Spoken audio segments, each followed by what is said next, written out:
మీ ఎలాంటి వ్యాపార ప్రకటనలకైనా వెంటనే మా ఛానల్ సంప్రదించండి.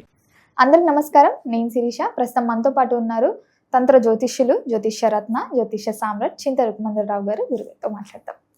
నమస్కారం గురుగారు. మాతృదేవోభవ, పితృదేవోభవ, ఆచార్య దేవోభవ. ఓం నమో మాందేశ్వరాయ నమః. అందరికీ మంచి జరగాలి, అందరూ బాగుండాలి. గురుగారు, ఈ మే మాసంలో సింహరాశి వారికి ఎలా ఉండబోతుందంటారు? ఎలాంటి జాగ్రత్తలు తీసుకోవచ్చు అంటారు? ఆర్థిక పరంగా, ఆరోగ్య పరంగా కూడా, అలాగే గ్రహ గోచరం కూడా ఎలా ఉంటుందంటారు ఈ మాసం?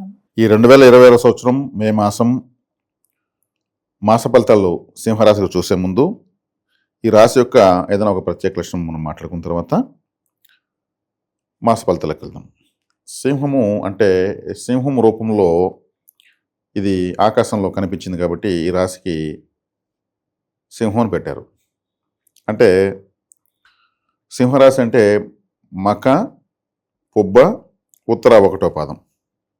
ఈ మకలో 4 పాదాలు, పుబ్బలో 4 పాదాలు, ఉత్తరలో 1వ పాదం. ఈ 9 నక్షత్రాలు ఇవి కలిపితే ఆకాశంలో జూమ్ చేసి మన ఋషులు చూస్తే ఒక సింహంలాగా కనిపించింది.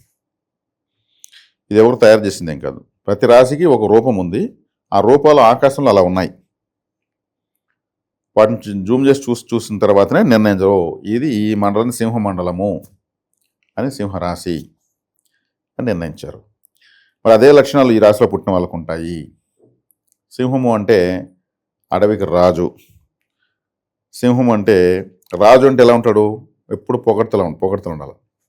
మీరు అట్లా రాజా, మీరు ఇట్లా రాజా, మీకు మించిన వాళ్ళు లేరంటా ఉంటే, అలాగే సింహరాశిని పొగుడుతూ ఉంటే వీళ్ళు ఏమైనా యాక్టివ్గా ఉంటారు. వీళ్ళు కానీ ఏదన్నా వీళ్ళ మిస్టేక్ చెప్తే సెకండ్ల పైన అలగేస్తారు. అందుకే వీళ్ళని ఎవరి ముందర ఏమనకూడదు. ఎంత వేగంగా అలుగుతారో అంత వేగంగా మళ్ళీ కలుసుకుంటారు. కోపం వస్తే కూడా మళ్ళీ కలుసుకుంటారు. వీళ్ళు నలుగురికి 10 మందికి ఉపయోగపడేటువంటి లక్షణాలు ఉంటాయి. ఆ లక్షణమే వీళ్ళకు శాపంగా ఉంటుంది. అంటే వీళ్ళు ఎవరిని సహాయం అడగరు. అడిగిన వాళ్ళకి లేదనకుండా ఇచ్చి వీళ్ళు లాస్ అయిపోతారు. తిరిగి మళ్ళీ అడగాలంటే మన దగ్గర సహాయం చేసుకున్న వాళ్ళని తిరిగి మనం ఏం అడగగలము? మనకు తక్కువ కదా మన రేంజ్కి, లేకపోతే లేనట్టు ఉందాము. ఒకవేళ వాళ్ళు అడిగితే ఇస్తే ఓకే, ఇకపోతే పరిస్థితి ఏంటి అంటే సైకిల్ దగ్గర తట్టుకోలేరు, దిగజారి ఒక స్టెప్ దిగి రాలేరు. పదవి అంటే సింహమే, అంటే గ్రహరాజు కదా. ఈ రాజకీయ నాయకులంతా కూడా సింహరాశి బలం ఉందంటే వాళ్ళు ఒక వెలుగులెత్తారు. ఇంట్లో ఎవరైనా సింహరాశిలో ఒకరు పుట్టినారంటే వాళ్ళు నోరు ఎక్కువగా ఉంటుంది. సింహరాశి వాళ్ళకి నేనే ముందు ఏదైనా ఒక అమెజాన్లో కొరియర్ వచ్చింది అనుకోండి, ముందు వాళ్ళే వచ్చి ఓపెన్ చేయాలి, వాళ్ళే చూడాలి, అట్లా ఉంటుంది. ప్రతి ఒక్కటి వాళ్ళ ముందు చేయాలి అన్నట్టు ఉంటుంది. ఇటువంటి సైకాలజీ ఉంటుంది. మంచిదే.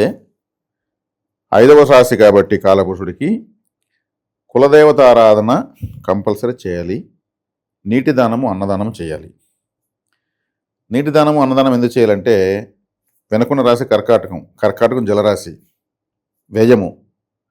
వ్యయస్థానం. వ్యయము అంటే ఖర్చు అని అర్థం. కాబట్టి వీళ్ళు నీటిని వృధా చేయకూడదు, దానం చేయాలి.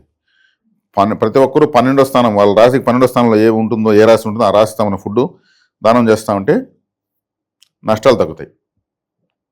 ప్రతి ఒక్కరు 2వ స్థానమే తిండి అని అర్థం. ప్రతి ఒక్కరు వాళ్ళ 2వ రాశి తిండి కాబట్టి అన్నాన్ని దానం ఎక్కువ చేయాలి. అంటే ఫుడ్ కూడా ఎక్కువ సింహం దానం చేస్తూ ఉంటుంది.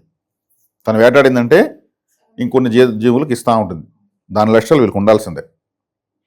ఆ లక్ష్యాలు అట్లే ఆశ వీళ్ళకి అప్లై అయిపోతాయి. అదే వీళ్ళకి సింహం గర్జన, వీళ్ళకి అందుకే నోరు ఎక్కువ అని చెప్పింది.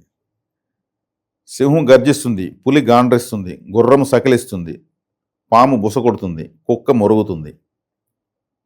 అంతే కదా. మరి ఎందుకు అన్నీ ఒకే టైంలో అన్నింటికి ఎందుకు పెట్టలేదు? ఏనుగు గేంకరిస్తుంది, ఏనుగు గేంకారం అంటారు. మరి ఎందుకు ఇలా వచ్చింది? అనాదిగా వచ్చింది. ఎవరు కనిపెట్టారు? ఇవంతా ప్రకృతే ఇచ్చింది. ఇటువంటి శబ్దాలు, ఇటువంటి టైటిల్స్, ఇటువంటి జ్యోతిష్యాన్ని ఇచ్చింది ప్రకృతి. కాబట్టి కుక్క గర్జిస్తుందంటే నవ్వుతారు అందరూ. సింహము బుస కొడుతుందంటే నవ్వుతారు. కాదు, పాము బుస కొడుతుంది అంటారు. కాబట్టి సింహరాశి వాళ్ళు ఎప్పుడూ ఉన్నతంగా ఉండాలని ఆలోచించేవాళ్ళు, ఉన్నతంగా బతకాలనుకునే వాళ్ళు, 10 మందికి ఉపయోగపడాలనుకునే వాళ్ళు.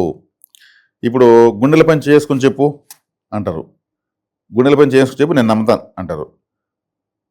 అంటే హృదయము. సింహరాశి అంటే మన హార్టు. రవి బాగాలేని వాళ్ళకు హార్ట్ బైపాస్ సర్జరీ జరుగుతుంది. అంటే హృదయం బాగాలేదని అర్థం. సహృదయం లేదురా వాడికి అంటారు. అంటే వాళ్ళ హృదయము చాలా కలుషితమైంది అని అర్థం. హార్ట్ లేకపోతే మనిషి బతకగలరా? ఇప్పుడు ఒక రాజుకు ఒక దేశానికి రాజు లేకపోతే ఎలా ఉంటుంది ఊహించుకోగలమా?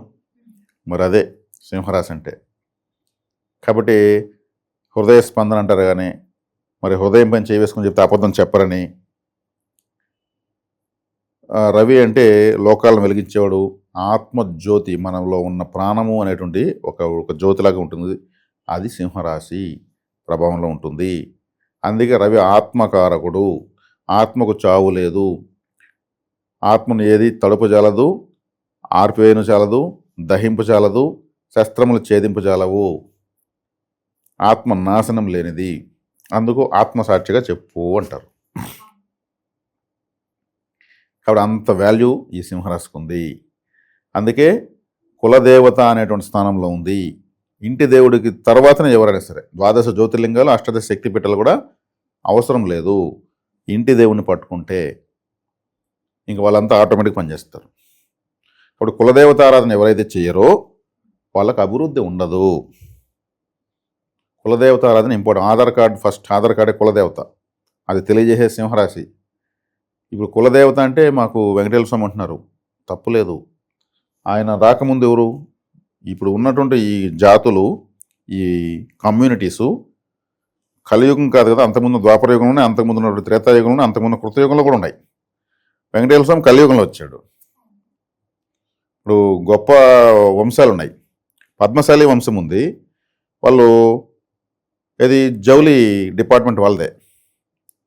అప్పుడులో రాజులకు దేవతలకంతా వస్త్రాలు వీలేనేస్తారు. ఆ డిపార్ట్మెంట్ యుగయుగాలుగా ఉంది. చాలా ప్రాచీనం, చాలా పురాతన చరిత్ర ఉన్నటువంటి వాళ్ళు. పద్మశాలి వాళ్ళకు మనకు మార్కండేయుల వారు వాళ్ళ యొక్క కులదేవత అనుకుంటాను. మరి అప్పుడు వెంకటేశ్వర స్వామి ఎట్లా వస్తాడు? రాడు కదా. తెలియకపోవడం వల్ల పెట్టుకున్నారు. అట్లా ప్రతి వంశానికి ఒక కులదేవత ఉంటారు, ఒక ఋషులు ఉంటారు, గోత్రం ఉంటుంది. అట్లా చాలా చాలా అద్భుతమైనటువంటి విధానాలు మనవి. కాబట్టి సింహరాశి వాళ్ళు ఖచ్చితంగా కులదేవత ఆరాధన చేయాలనే దాంట్లో భాగంగా ఇంత చెప్పడం. వాళ్ళు 10 మందికి ఉపయోగపడేవాళ్ళు. వాళ్ళే కులదేవతను ఆరాధించకపోతే వాళ్ళకి వాళ్ళు ఉపయోగపడరు, ఇంకో 10 మందికి ఉపయోగపడలేరు. ఎక్కడో కన్ఫ్యూజ్ జరుగుతూ ఉంది. అన్ని దేవుళ్ళు మొక్కుతూ ఉంటారు. ఇక్కడ కులదేవత ఆరాధన తెలుసుకొని చేసుకోవాలి. మరి కులదేవత తెలియనప్పుడు ఏం చేయాలి? చాలామంది తెలియదు. కులదేవత కర్ర అని ఒకటి ఉంది, మన దగ్గరే ఉంది. సంగాలి కర్ర లేదా కులదేవత కర్ర. ఈ సంగాలి కర్ర లేదా కులదేవత కర్ర మన దగ్గర తెప్పించుకుని ఉంటే పూజించుకోవచ్చు. కులదేవత శక్తిని ఇస్తుంది. మరి ఆ కర్ర ఎందుకు ఇస్తుంది కులదేవత శక్తిని అనేది కూడా మనం మాట్లాడగలం కదా. మరి ఈ సంగాలి అంటే ఎరుపుగా ఉన్న కాళికాదేవి, ఆమె ఇంకా కులదేవతకు తీసుకోవాలంతే. కరుంగాలి అంటే నలుపుగా ఉన్న కాళికాదేవి. కరుపు అంటే నలుపు, సెగపు అంటే ఎరుపు. ఈ సంగాలి అనేటువంటి ఈ కర్రనే సెంగోల్ అంటారు. సెంగోల్ అంటే ఈ ఎరుపుగా ఉన్నది పొడవు కొయ్య. దీనిపైన ఒక నంది విగ్రహాన్ని ఆ కొయ్య పని చెక్కి బంగారు కవచం వేసి అప్పట్లో స్వాతంత్రమే తీసుకున్నారు ఏకంగా బ్రిటిష్ వాళ్ళ దగ్గర. భరతమాత, భారతదేశానికి కులదేవత ఎవరు? భరతమాత. స్వాతంత్రం ఇలా ఇస్తారా? ఇలాంటి ఇలా తీసుకుంటారు. చిన్నపిల్లలు ఆడుకున్నట్టు ఏమైనా తీసుకుంటారు? దానికంటూ ఒక విధానము, ఒక పద్ధతి, ఒక దేశము విముక్తి అవుతుందన్నప్పుడు, భరతమాత సంఖ్యలు విడిపడుతున్నాయన్నప్పుడు చక్రవర్తి రాజగోపాలాచార్యని రాజాజీ అంటారు. ఆయన తమిళనాడు ఉమ్మడి మద్రాస్ ప్రెసిడెన్సీకి ఆయన చీఫ్ సంథింగ్ ఉన్నాడు. ఆయన ఈ సాంప్రదాయాన్ని గుర్తు చేసి తమిళ పండితుల దగ్గర దాన్ని తయారు చేపించి అప్పట్లో ఆ కొయ్య ద్వారా స్వాతంత్రం తీసుకున్నారు. అప్పుడు ఫోటోలు తీస్తే స్వాతంత్రం తీసుకునే విధానం తెలుస్తుంది. అదే సెంగోల్ అనేటువంటి కొయ్యను తీసుకుని మన ప్రధానమంత్రి నరేంద్ర మోడీ గారు నూతన పార్లమెంట్ భవన్లోకి ప్రవేశించారు. దాన్ని ఎత్తుకుని లోపలికి వెళ్ళారు. వచ్చారు తమిళ పండితులు వచ్చారు. తమిళనాడులో ఇప్పుడు కూడా మున్సిపల్ చైర్మన్ ఉంటారు కదా, ఎవరో ఎన్నికవుతారు. వాళ్ళకి వెండి తొడుగు తొడిగినటువంటి సంగాలి కర్రను చేతికిచ్చి మళ్ళీ కూర్చోమని అధికారాన్ని తీసుకుంటారు వాళ్ళు. ఇప్పుడు కూడా ఉంది ఒక అధికారము. కులదేవత అధికారం కావాలనుకున్న వాళ్ళు 3 సైజులు ఇవ్వడం జరుగుతూ ఉంది. ఊరికే చెప్పేసి ఏదంటే అది మనం థర్మాకోల్ ఆట వస్తువులు ఇచ్చేదానికి కాదు కదా. కాబట్టి ఇది సింహరాశి అనేది కులదేవత, అధికారం అంటే కుటుంబాధికారం, ఒక గ్రామాధికారము, ఒక మున్సిపల్ చైర్మన్, ఒక కార్పొరేషన్ చైర్మన్, ఒక దేశ అధ్యక్షుడు, ఒక రాష్ట్రపతి, ఇట్లాంటి స్థాయిల్లో ఉపయోగించేటువంటి పవిత్రమైనటువంటి ఇది. వీళ్ళకి అది అవసరం, వీళ్ళకే కదా ప్రతి ఒక్కరికి అవసరం. అది కులదేవత ప్రతి ఒక్కరికి అవసరమే. మరీ ముఖ్యంగా సింహరాశి వాళ్ళు విస్మరించకూడదు, ఆ రాశికున్న ప్రాధాన్యత అది. కాబట్టి ఇది ఇక్కడికి క్లుప్తంగా మనం సింహరాశి యొక్క ప్రాధాన్యత ప్రత్యేకత చెప్పుకోవడం జరిగింది. వీళ్ళకు రాశిలో ఉన్న కేతువు భక్తి జ్ఞాన వైరాగ్యాలు ఎక్కువ పెంచుకుంటే బాగుంటుంది. 7వ ఇంట్లోకి రాహు ఉన్నాడు. 7వ ఇంట్లో రాహు అంత మంచిది కాదు, అసలు మంచిది కాదు. ఎందుకంటే ఈ రాశిని ఇబ్బంది పెట్టేటువంటి మొట్టమొదటి గ్రహము రాహువే. ఎందుకంటే ఆ రాహువు విప్రజిత్ అనేటువంటి రాక్షసుడే 2గా విడిపోయాడు. ఆ విడిపోయినప్పుడు 2 భాగాలే రాహుకేతు. కాబట్టి దానికి కారకుడు రవిచంద్రులే, కాబట్టి వీళ్ళని ఎక్కువ ఇబ్బంది పెడతాడు. కాబట్టి ఆ రాహును గురువు చూస్తున్నాడు, దానివల్ల అది బెనిఫిట్ అయింది. ఇక ఈ మాసం వీళ్ళకి రాశాధిపతి 11వ రాశిలోకి వస్తున్నాడు, చాలా మంచిది. రవిగ్రహం బాగుంది. 11వ రాశిలో గురువు ఉన్నాడు, బాగుంది. అదే బుధుడు శుక్రుడు కూడా అక్కడే సంచరిస్తున్నారు, అది బాగుంది. అష్టమంలోని శనేశ్వరుడు కూడా ఈ రాశికి మంచివాడు కాదు, అష్టమ శని మంచిది కాదు. కాబట్టి ఎక్కువ కాలభైరవ ఆరాధన చేయాలి. కాలభైరవ ఆరాధన, కులదేవత ఆరాధన కలిసి వస్తుంది, కంపల్సరీ చేసుకోవాలి. అదేవిధంగా ఇక్కడ ఈ రాశికి లగ్నంలో రాశిలో కేతు ఉన్నాడు కాబట్టి, కేతు అంటే ఏది నాకొద్దు అనేటువంటి గ్రహం. అందుకే సన్యాసులు కేతు అంటాం. సన్యాసులు వాళ్ళు మాకేమి వద్దు, స్వల్పంగా ఆహారము, మెడిటేషన్ చేసుకుంటాం, అడవులకు వెళ్తూ ఉంటారు. కేతు గ్రహం యాక్టివేట్ అయిపోయింది వాళ్ళకు. అందుకే వీళ్ళు ఎక్కువగా గుడికి వెళ్ళాలి, విఘ్నేశ్వరానికి ఎక్కువ వెళ్ళాలి. కాబట్టి విఘ్నేశ్వర, కులదేవత, కాలభైరవ ఆరాధన, ఈ 3 ఎక్కువ చేయాలి ఈ మాసం. చేసేదాని వల్ల ఈ మాసం బాగుంది. మిగిలిన గ్రహాలన్నీ కూడా ఫుల్ ఫేవర్గా ఉన్నాయి. మరి వివాహ యోగం కూడా ఉందంటారా? వివాహ యోగము కాస్త రాహు మారే వరకు ఓపిక పడితే మంచిది అనిపిస్తుంది. ఎందుకంటే రాహు 7వ ఇంట్లో ఉన్నాడు. 7వ ఇంట్లో రాహు అంటే మోసం చెప్పాను కదా. మరి భార్య అయిన స్థానంలో రాహు ఉంటే ఏమవుతుంది? భార్య వల్ల మోసం. భార్య వల్ల మోసం అంటే ఎలా జరుగుతుంది? ఎగ్జాంపుల్ ఒకటి మాట్లాడుకుందాం.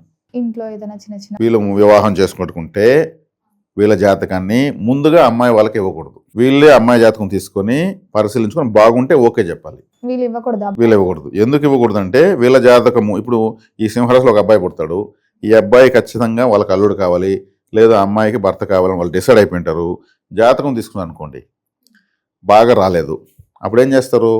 ఈ అబ్బాయి కావాలి కదా, ఎలా జాతకం వేస్తే బాగుంటుందో అలా డూప్లికేట్ జాతకం వచ్చేసి వీళ్ళకి ఇచ్చేస్తారు. మోసం కదా, రాహు ఉన్నాడు కదా. అప్పుడు జాతకం వీళ్ళు కూడా చెక్ చేసుకుంటారు, బాగానే ఉందంటారు, అందరూ వివాహం చేసుకుంటారు. గొడవలు వస్తూ ఉంటాయి. అందరూ బాగుండండి అని మేము చేసామంటూ ఉంటారు. ఒక 6 నెలలు వచ్చిన తర్వాత అమ్మాయి పేరు ఇన్సూరెన్స్ వేయాలన్నప్పుడు అమ్మాయి సర్టిఫికేట్లు అప్పుడు ఇస్తుంది, ఒరిజినల్ సర్టిఫికేట్లు. అప్పుడు డేట్ ఆఫ్ బర్త్ ఒరిజినల్ బయటపడుతుంది. అప్పుడు బయటపడినా ప్రయోజనం లేదు. ఇలా జరుగుతుంది మోసం. ఎట్టో ఒకటి మోసం జరగాలి కదా. మరి పెట్టుబడులు అయిన కాబట్టి వీళ్ళే జాతకం తీసుకొని బాగుంటేనే వీళ్ళ జాతకం వాళ్ళకి ఇవ్వాలి. ఇప్పుడు లబ్ధ ప్రతిష్ఠలు తయారైనారు. జాతకం మార్చేసేపు బాగుండే చాట్ ఒకటి వేసేయమంటే కొంతమంది ఉంటారు, చెట్టు కింద పీడలు కొంతమంది ఇలా వేసుకుని ఇచ్చే సరిపోతుందంటారు. కాబట్టి ఇటువంటి విషయాలు జాగ్రత్తగా ఉండాలి. అదేవిధంగా ప్రతి విషయాన్ని పరిశీలించుకుని, నేను చెప్పింది 100% జరుగుతున్నాయి. ఇప్పుడు తెలివితేటలు బాగా ఉపయోగిస్తున్నారు. సప్తమంలో రాహు ఉంది కాబట్టి సప్తమంలో దుష్టగ్రహం ఉంటే కూడా జాతకాలు చూసుకొని చేసుకోవాలి. కళ్యాణ మండపాలకు, కట్నాలకు, అమ్మాయి ఎర్రగా ఉంది, జాబ్ చేస్తుంది, ఇట్లా వాటికి ప్రాధాన్యత ఇవ్వకుండా జీవితానికి ప్రాధాన్యత ఇచ్చి సెట్ చేసుకోవాలి. మనకు జాతకం బాగాలేదని వచ్చినప్పుడు ఆ అమ్మాయి తెచ్చింది పోతుంది, ఆల్రెడీ ఉన్నది పోతుంది. అదే జాతకం బాగున్నప్పుడు ఆ అమ్మాయి వచ్చిన అనుకొని అభివృద్ధి అనేది స్లోగా జరుగుతుంది. ఇప్పుడు కూడా అమ్మాయి వచ్చి చక్కగా అందరితో అనుకూలంగా ఉండి మంచి అదృష్టవంతమైన పిల్లలను కని వాళ్ళని గొప్పగా ఆమె సాకి ఉద్ధరించేటువంటి విధంగా మారి, ఒక మాతృమూర్తి అంటే మామూలు విషయం కాదు, ఒక రోజుతో అర్థం కాదు. ఒక స్త్రీ యొక్క గొప్పతనం అంటే 3 సార్లు జన్మిస్తుంది స్త్రీ. పుట్టినప్పుడు ఒక అమ్మాయిగా పుడుతుంది, ఆమె పుష్పవతైనప్పుడు ఒకసారి పుడుతుంది, ఆమె వివాహం చేసుకున్నప్పుడు ఇంకొక ఇంటికి పోతుంది, మంగళసూత్రాలను స్వీకరిస్తుంది. 3 సార్లు ఎనర్జీ లెవెల్స్ మారుతాయి. కాబట్టి అంత తీసి పడేయకూడదు. చూసేది జాతకాలు చక్కగా చూసుకోవాలి. ఇప్పుడు రాహు ఉంటున్నప్పుడు మీకు వివాహ యోగం ఉంది అంటే గొడవల యోగంగా మారుతుంది అది. ఇటువంటి వాళ్ళే మమ్మల్ని మోసం చేస్తారు, ఎవిడెన్స్ ఇది అని చెప్పి కోర్టులకు వెళ్తారు.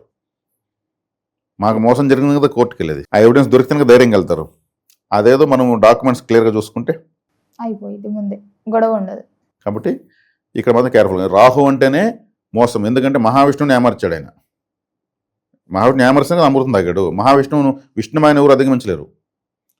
అట్లా విష్ణుమాయన అధిగమించాడంటే మనం ఎంత లెక్క. కాబట్టి ఎక్కడ ఉంటే 7వ ఇంట్లో ఉంటే భార్య విషయంలో కేర్ఫుల్గా ఉండాలి, లేదా భర్త విషయంలో కేర్ఫుల్గా ఉండాలి. 5వ ఇంట్లో ఉంటే పిల్లల విషయంలో కేర్ఫుల్గా ఉండాలి. 5వ ఇంట్లో ఉండగా పెళ్లి చేసుకుని పిల్లల కంటే పెద్దలు మోసం చేసి పరరైపోయి పిల్లలు పుడతారు. పెద్దలు మోసం చేసినట్టే కదా. కాబట్టి 11వ ఇంట్లో రాకుంటే స్నేహితుల విషయంలో కేర్ఫుల్గా ఉండాలి. 11వ స్నేహితులు పెట్టుబడులు పెట్టి మోసం చేసి వాళ్ళు వెళ్ళిపోతారు. కాబట్టి కుటుంబ స్థానంలోనే ఉంటే కుటుంబ సభ్యుల వల్లే మోసం. అంతా సంతకాలు పెట్టించుకుని వదిలేస్తారు, నువ్వు ఏడన కూడా మాకు. రకరకాల మోసాలు జరుగుతున్నాయి కదా, ప్రపంచమే మోసం పైన జరుగుతూ ఉంది. కాబట్టి రాహు దీనికంతా ఎక్కడెక్కడ ఉంటాడు అక్కడ మోసం ఆ కుటుంబాలకు, ఆ వ్యక్తులకు, ఆ స్త్రీలకు జరుగుతూ ఉంటుంది. అంటే మోసం ఎక్కడ జరుగుతుందంటే రాహుని పట్టుకుంటే చాలు. దానికి మనం గురువుని చూస్తారు. గురువుకి సంబంధం లేదు, మోసానికి సంబంధం రాహుకి. మరి ఎలాంటి రెమెడీస్ చేయొచ్చు అంటారు రాహుకి? ముందు జాగ్రత్త. ప్రతి ఒక్కటి ఇప్పుడు ఎవరైనా వస్తున్నారంటే మనది ఏది మారుతుంటే ఏం ప్రయోజనం ఆశించి ఇతను మనతో ఇంతసేపు మారుతున్నా మనమే ఆలోచించాలి. ముందు జాగ్రత్త అంటే అదే. మరి ఏదో మనకేదో ఇస్తాను అని వస్తారు, ఇది ఇస్తున్నాడంటే ఈయన మన నుంచి ఏం తీసుకోవాలి, దీనికన్నా ఎక్కువగా ఆలోచిస్తున్నాడు, మనమే ఆలోచించాలి. ఇస్తున్నాడంటే బ్లైండ్గా తీసుకుంటే మళ్ళీ అతను ఆశిస్తాడు, నేను ఇది ఇచ్చాను నాకు అది కావాలనేసి. అది మనం ఇవ్వలేనిది. అంటే ప్రతి ఒక్కటి ముందు జాగ్రత్త అంటే ప్రతి ఒక్కటి అంటే కీడించి మేలించాలంటారు కదా. ఈ ప్రతి ఒక్క దాన్ని నెగిటివ్గా తీసుకున్నట్టే ఉండాలి, ఆలోచించాలి. ఎందుకంటే మనల్ని ఉద్ధరించని ప్రపంచంలో ఎవరు లేరు. ఎవరిని వాళ్ళే ఉద్ధరించుకోవాలి. అదే ఉద్ధరేనాత్మ ఆత్మానామని శ్రీకృష్ణుడు చెప్పాడు. ఎప్పుడో 5000 సంవత్సరాల ముందే మహాభారతంలో చెప్పేశాడు. అది ఇప్పటికీ ఓకే అవుతుంది, ఇంకా రాబోయే యుగానికి కూడా ఓకే అవుతుంది.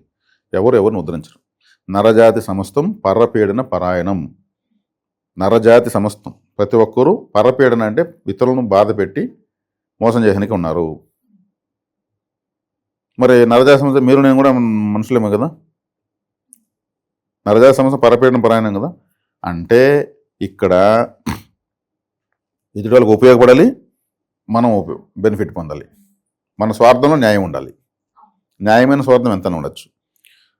పూర్తిగా అవతలలో మోసపోవాలి, మనం మాత్రం బాగుండాలనుకుంటే అది పరపీడన పరాయణం కిందకు వస్తుంది. కాబట్టి రాహు 7వ ఇంట్లో ఉన్నాడు కాబట్టి మోసపోయేదానికి అవకాశం ఉంటుంది.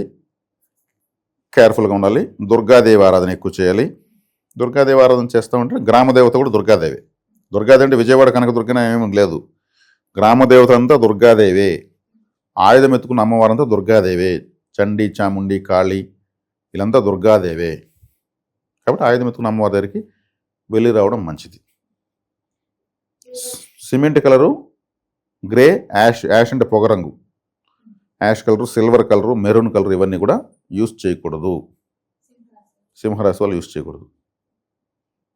ఈ రాశిని బాధించేటువంటి కలర్స్. గురుగారు, మొత్తం మీద ఈ మాసంలో సింహరాశి వారికి ఎలా ఉంది, ఎలాంటి జాగ్రత్తలు తీసుకోవాలి తెలియజేసినందుకు ధన్యవాదాలండి. ధన్యవాదాలు.